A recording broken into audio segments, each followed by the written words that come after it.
All right, let's talk about something that's quietly derailing a ton of high performers, and that's nutrition.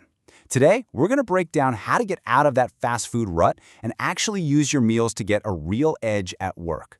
And we're going to kick things off with a scene that, well, it might hit a little close to home. Yeah.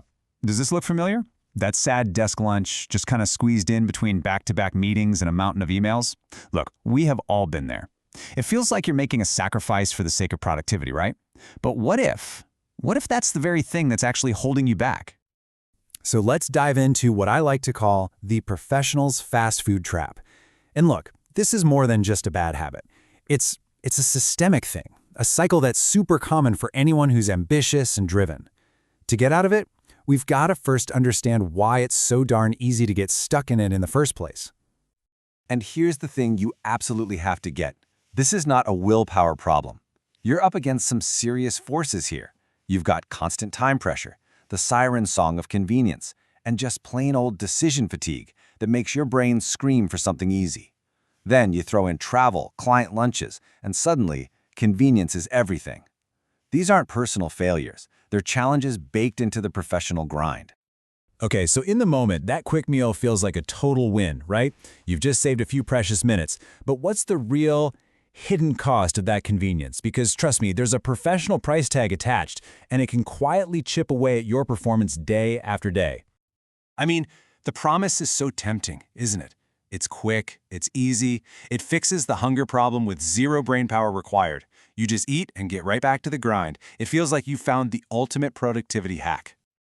But then the reality check hits. You know what I'm talking about. Maybe an hour later, that awful afternoon slump just washes over you. That quick fix, packed with sugar and processed stuff, it just leads to a massive energy crash. And it always happens right when you need to be at your sharpest for that next big meeting or project. And it's not just a physical thing either. That energy crash almost always brings a friend. Brain fog. All of a sudden, complex problems feel totally overwhelming. Your focus is just gone, and making a good decision? Forget about it. Your brain literally isn't getting the high-octane fuel it needs to do its job. So this really lays out the big disconnect, doesn't it? The very thing that promises to save you time ends up wrecking your stamina for the rest of the day. That simple choice, it can actually trigger mood swings and make you irritable. And that so-called quick reward, well, it ends up chipping away at the very performance you were trying so hard to protect.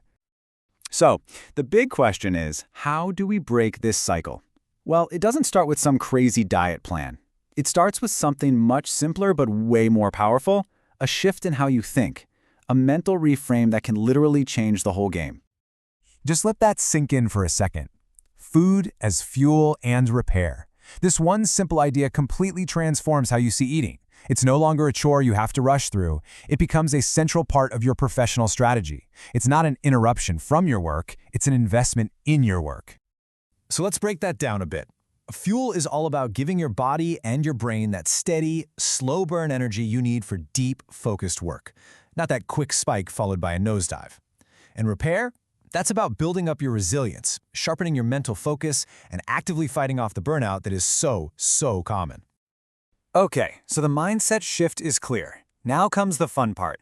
Let's translate that new way of thinking into a super practical toolkit. Just simple, work-friendly strategies you can start using like tomorrow.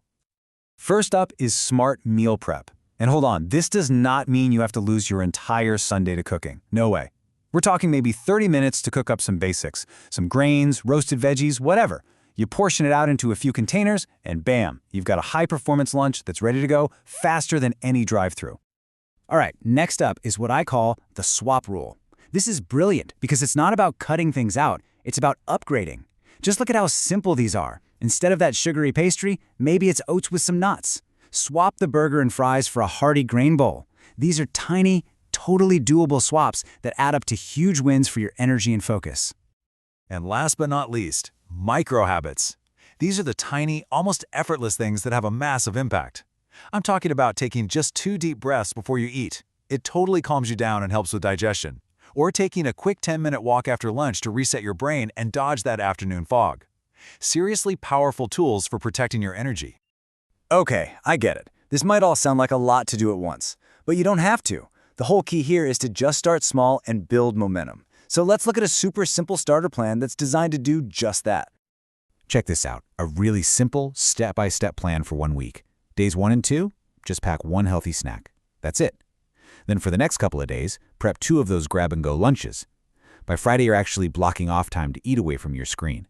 You see how each step builds on the last? It creates momentum without feeling overwhelming, and that makes the change feel almost easy. So after all that, was the single most important thing to remember? It's this. Breaking the cycle is not about being perfect. It's not about never eating a burger again. It all starts with the power of one. Just choosing one new habit, prepping just one meal, making one slightly better choice. So when you think about everything we just talked about, the simple swaps, the tiny habits, the easy prep, I'm going to leave you with one final question. To start getting your energy back and really boosting your performance, what's your one change going to be this week?